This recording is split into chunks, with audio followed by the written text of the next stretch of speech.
Au moment où la Terre sera coupée en deux moitiés, la quasi-totalité des êtres vivants disparaîtront. Aucun film n'a jamais décrit une telle apocalypse. L'atmosphère sera touchée, le champ magnétique modifié et l'aspect de notre planète complètement transformé. Mais la Terre aura l'occasion de se renouveler entièrement et la vie, tel un phénix, renaîtra de ses cendres. Pour couper la planète en deux, un laser super puissant sera nécessaire. Il recevra son énergie directement du Soleil, l'arme sera envoyée dans l'espace à bord d'une fusée et voyagera à des milliers de kilomètres de notre monde. Une fois à destination, il se déploiera pour exposer ses panneaux à sa source lumineuse. Le laser absorbera et concentrera les rayons du Soleil. Ensuite, un puissant faisceau d'énergie, du diamètre de plusieurs villes, sera projeté sur le centre de la planète. En raison des températures extrêmes, les océans traversés par le faisceau se mettront à bouillir et s'évaporeront. Ces vapeurs se transformeront en de vastes nuages d'orage dans le ciel. Un vent puissant les poussera au-dessus des continents, de fortes pluies tomberont, inondant non seulement les villes, mais des pays entiers. Avec le déplacement des plaques tectoniques, les mers se soulèveront pour former de terribles tsunamis. Et d'énormes vagues s'écraseront sur les côtes. La Terre a donc été coupée en deux, et ce n'est que le début. La structure de la planète, ou plutôt de chacune de ses moitiés, est en train de changer. De forts tremblements de terre se produisent partout dans le monde. Les pires catastrophes se produisent près de la ligne de faille. Des milliards de tonnes de terre commencent à s'effondrer. Des glissements de terrain énormes entraînent des villes entières. Des morceaux de la Terre de plusieurs milliers de kilomètres de large sont projetés dans l'espace. Les créatures qui vivaient sur ces fragments sont emportées elles aussi. Certaines retombent sur la moitié de la planète dont ils sont le plus proches. Imagine un rocher de la taille d'une ville tombant du ciel. Maintenant, représente-toi des centaines, voire des milliers de ces pierres. Seuls ceux qui vivent loin de la ligne de fracture ont une chance de survivre. Mais même là-bas, les tremblements de terre détruiront les maisons. Et la Lune commencera aussi à projeter des débris. Ces éclats, tels une pluie de météorites, tomberont sur les deux moitiés de la Terre et leur impact sera d'une violence inouïe. Ces explosions provoqueront des incendies. Le ciel sera rempli de cendres et tant qu'elles ne seront pas dissipées, nous ne pourrons pas voir le Soleil. Les deux parties de la planète s'éloignent maintenant l'une de l'autre. Au milieu d'elles, le cœur brûlant de notre Terre est exposé. Ce noyau est composé de métaux en fusion. Chaque moitié du noyau exude une énergie comparable à celle d'une étoile. Entre les deux moitiés de la Terre, les températures sont si hautes que rien ne peut y survivre. Tout objet qui entre dans cette zone tombe immédiatement en cendres. La masse au niveau du noyau étant beaucoup plus importante qu'au niveau de la surface, la gravité y est aussi nettement supérieure. Le noyau attire tout ce qui s'en approche. Impossible de voyager d'une moitié à l'autre de la Terre. Les navettes n'ont aucune chance de résister à cette force. Les deux parties du globe vivent maintenant séparément. Normalement, le noyau est ce qui crée, en tournant, le champ magnétique de la planète. Ce champ est un bouclier qui nous protège du Soleil et de l'espace.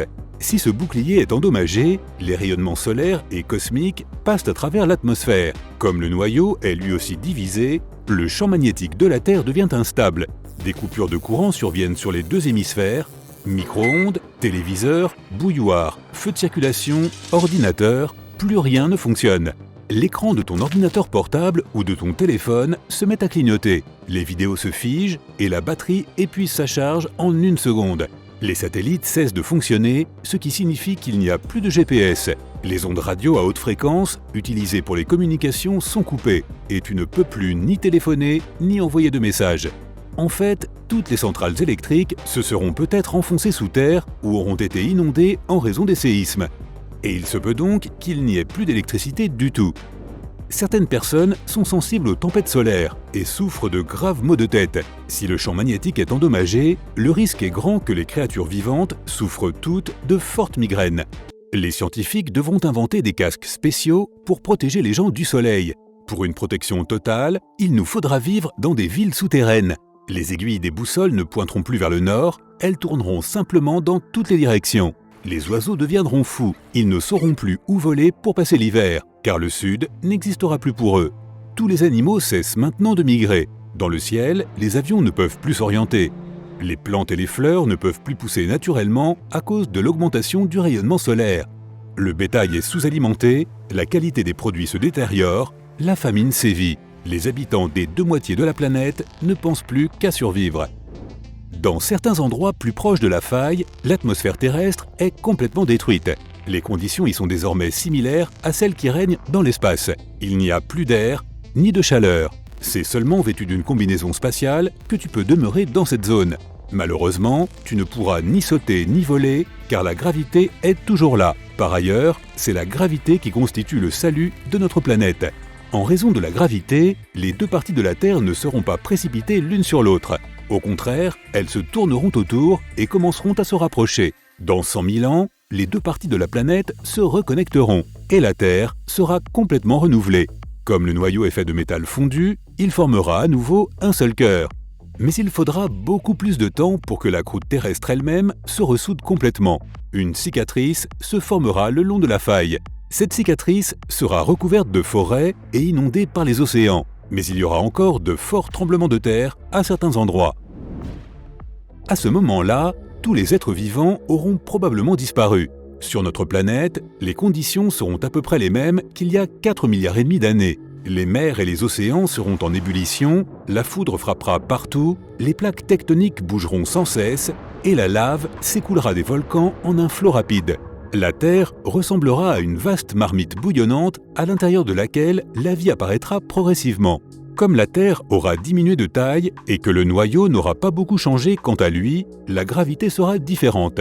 Sur Terre, il sera plus difficile pour une personne ordinaire de marcher. On pèsera bien plus lourd. Dans de telles conditions, une nouvelle forme de vie jusqu'alors inconnue verra le jour. Aujourd'hui, l'atmosphère et les océans du monde sont pollués. La population augmente et les glaciers fondent. Dans l'avenir, les choses pourraient être bien pires encore pour notre planète. Dans 1000 ans, lorsque l'humanité aura maîtrisé le voyage spatial, nous pourrions décider de déménager. Nous commencerons à chercher d'autres planètes semblables à la Terre et nous trouverons peut-être une bonne candidate. Cependant, rien ne pourrait vraiment remplacer notre première demeure et l'humanité déciderait probablement de la guérir. Peut-être aurons-nous alors l'idée de diviser la planète en deux et de vivre d'un seul côté. Et au bout de 100 000 ans, notre Terre serait à nouveau saine et entière. Et si on divisait d'autres planètes? Comme elles ne possèdent pas de champ magnétique, elles ne seraient pas aussi affectées. Par exemple, Vénus et Mars n'ont ni mer, ni océan, ni lac. Certains scientifiques pensent qu'elles se sont asséchées lorsque le champ magnétique y a disparu. Cela a conduit à la destruction complète des atmosphères de ces planètes. Les vents solaires y ont soufflé si fort qu'il n'est plus resté aucun liquide à leur surface. L'atmosphère terrestre nous protège de ces vents et nous sommes en sécurité. Il n'y aurait pas de cataclysme majeur sur les autres planètes, à l'exception des tremblements de terre. Comme sur Terre, les deux parties de ces mondes tourneraient simplement l'une autour de l'autre, puis elles se reconnecteraient.